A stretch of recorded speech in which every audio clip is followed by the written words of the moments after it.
Assalamualaikum warahmatullahi wabarakatuh. Kami dari kelompok 6 beranggotakan 5 orang akan mempresentasikan tugas hukum lingkungan dengan judul Penegakan Hukum Lingkungan melalui aspek hukum perdata. Sanksi perdata. Nah, sebelumnya, penegakan hukum lingkungan itu ada dua upaya. Yang pertama, upaya preventif, itu ditujukan untuk mencegah terjadinya perbuatan atau tindakan yang dapat menimbulkan perusakan atau pencemaran lingkungan. Sedangkan upaya yang kedua adalah upaya represif. Upaya represif ditujukan untuk menanggulangi perusakan atau pencemaran lingkungan dengan menjatuhkan atau memberikan sanksi kepada perusak atau pencemar lingkungan. Dapat berupa sanksi administrasi, sanksi perdata, dan sanksi pidana. Nah, kita sedang membahas yang sanksi perdata. Sanksi aspek perdata merupakan tindakan hukum yang diberikan terhadap seseorang maupun perusahaan yang melakukan pencemaran dan perusakan terhadap lingkungan, terhadap penyelesaian lingkungan hidup untuk menggugat ganti kerugian dan atau biaya pemulihan terhadap lingkungan hidup. Selanjutnya, tujuan dari sanksi perdata itu poinnya ada 3. Yang pertama, ganti kerugian, lalu kemudian pemulihan lingkungan, dan agar mematuhi peraturan. Maksudnya adalah tujuan dari sanksi perdata itu memulihkan hak-hak seseorang yang dilanggar sehingga mengakibatkan kerugian atau disebut juga kompensasi.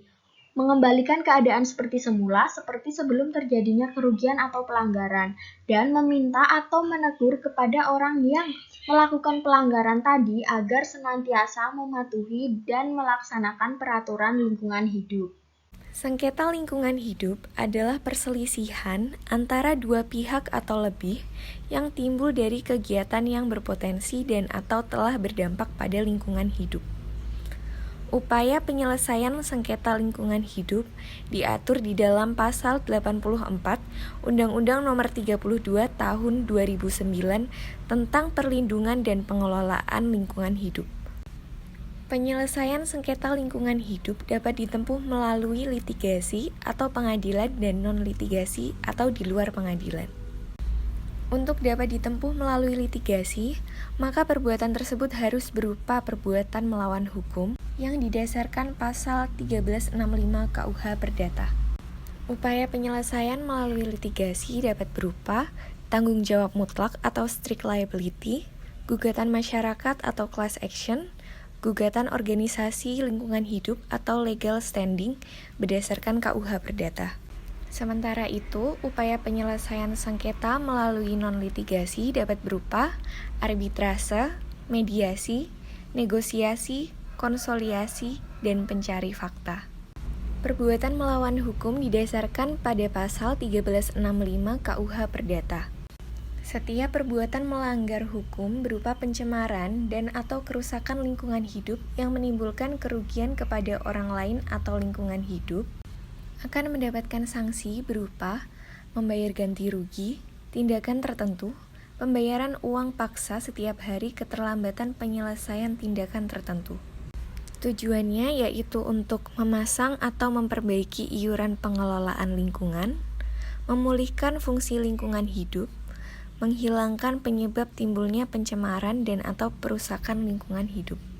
Tanggung jawab mutlak atau strict liability. Strict liability tertera jelas pada pasal 88 Undang-Undang Lingkungan Hidup yang berbunyi, setiap orang yang tindakannya, usahanya dan atau kegiatannya menggunakan B3, menghasilkan dan atau mengelola limbah B3, dan atau menimbulkan ancaman serius terhadap lingkungan hidup, bertanggung jawab mutlak atas kerugian yang terjadi tanpa perlu pembuktian unsur kesalahan. Yang dimaksud dengan bertanggung jawab mutlak adalah unsur kesalahan tidak perlu dibuktikan oleh pihak penggugat sebagai dasar pembayaran ganti rugi. Gugatan masyarakat atau yang disebut dengan class action, yaitu hak masyarakat untuk mengajukan gugatan. Gugatan kemana? Yaitu gugatan ke pengadilan, karena class action itu adalah hak kelompok masyarakat untuk bertindak mewakili masyarakat mengajukan tuntutannya ke pengadilan. Apa aja syaratnya? Jadi syaratnya itu ada 1, masyarakat dalam jumlah yang banyak. Yang kedua, kesamaan permasalahan. Yang ketiga, kesamaan fakta hukum. Dan yang keempat, kesamaan tuntutan. Instansi pemerintahan yang bertanggung jawab di bidang lingkungan hidup untuk kepentingan masyarakat, yaitu 1. Masyarakat menderita akibat pencemaran lingkungan hidup. Yang kedua, mempengaruhi pola kehidupan masyarakat. Gugatan organisasi lingkungan hidup atau yang disebut dengan legal standing. Gugatan organisasi lingkungan hidup ini berdasarkan KUH Perdata, yaitu 1. Untuk pelestarian lingkungan hidup. Yang kedua, melakukan tindakan tertentu. Yang ketiga, tanpa adanya tuntutan ganti rugi. Dan yang keempat adalah biaya pengeluaran yang real. Adapun syarat-syarat untuk gugatan organisasi lingkungan hidup berdasarkan KUH Perdata, yaitu 1. Syaratnya adalah berbadan hukum. Yang kedua, AD atau ART pelestarian fungsi lingkungan hidup. Dan yang ketiga adalah telah melaksanakan kegiatan sesuai dengan AD. Non-legitimasi atau di luar pengadilan. Pihak yang tidak mempunyai kewenangan dalam mengambil keputusan, yaitu yang pertama ada negosiasi. Negosiasi adalah cara penyelesaian sengketa di mana antara dua orang atau lebih yang mempunyai hal atau bersengketa saling melakukan kompromi atau tawar-menawar terhadap kepentingan penyelesaian suatu hal atau sengketa untuk mencapai kesepakatan. Yang kedua ada konsiliasi, adalah penyelesaian sengketa secara damai di mana ada turut campur pihak ketiga. Yang ketiga ada mediasi. Mediasi adalah cara penyelesaian sengketa di luar peradilan yang kurang lebih hampir sama dengan negosiasi. Bedanya adalah terdapat pihak ketiga yang netral dan berfungsi sebagai penengah dan memfasilitasi media tersebut yang bisa disebut sebagai mediator. Nah, pihak ketiga itu hanya boleh memberikan saran-saran yang bersifat sugestif. Karena pada dasarnya yang memutuskan untuk mengakhiri sengketa adalah para pihak. Pihak ketiga tersebut juga harus netral sehingga dapat memberikan saran-saran yang objektif dan tidak memihak salah satu pihak. Dan yang terakhir ada pencari fakta. Pihak yang mempunyai kewenangan dalam mengambil keputusan. Salah satunya arbitrase. Diatur di dalam Undang-Undang Nomor 30 Tahun 1999 tentang arbitrase dan alternatif penyelesaian sengketa, yaitu cara penyelesaian suatu sengketa perdata di luar peradilan umum yang didasarkan kepada perjanjian arbitrase yang dibuat secara tertulis oleh para pihak yang bersengketa. Kemudian hasilnya diperiksa, disidang, dan diputus oleh arbiter. Para pihak di dalam arbitrase dapat diwakili dan didampingin oleh kuasa hukum. Putusan arbitrase ini bersifat final dan mempunyai kekuatan hukum tetap dan mengikat para pihak. Waktu penyelesaian sengketa ini maksimal 180 hari atau 6 bulan. Mediasi. Mediasi diatur di dalam pasal 6 ayat 3, 4, dan 5 UU Nomor 30 Tahun 1999 tentang arbitrase dan alternatif penyelesaian sengketa umum, yaitu cara penyelesaian sengketa melalui proses perundingan untuk memperoleh kesepakatan para pihak dengan dibantu oleh mediator. Penyelesaian ini dapat dicapai atau dihasilkan jika semua pihak yang bersengketa dapat menerima penyelesaian itu. Hasil dari mediasi ini bersifat win-win solution, yang kemudian kekuatan ini harus dituangkan di dalam akta perdamaian.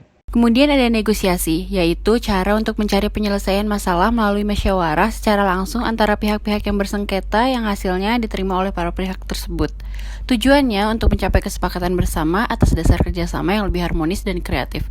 Para pihak yang bersengketa berhadapan langsung secara seksama dalam mendiskusikan permasalahan yang mereka hadapi dan saling kooperatif serta saling terbuka.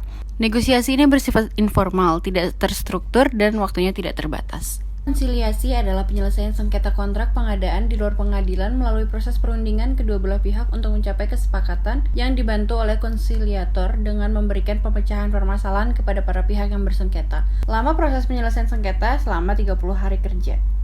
Yang terakhir yaitu pencari fakta, adalah sebuah cara penyelesaian sengketa oleh para pihak dengan meminta bantuan sebuah tim yang biasanya terdiri atas para ahli dengan jumlah ganjil. Pencari fakta menjalankan fungsi penyelidikan atau penemuan fakta-fakta yang diharapkan memperjelas duduk persoalan dan dapat mengakhiri sengketa. Sekian presentasi dari kelompok 6, kurang lebihnya mohon maaf. Wabillahi taufiq wal hidayah. Wassalamualaikum warahmatullahi wabarakatuh.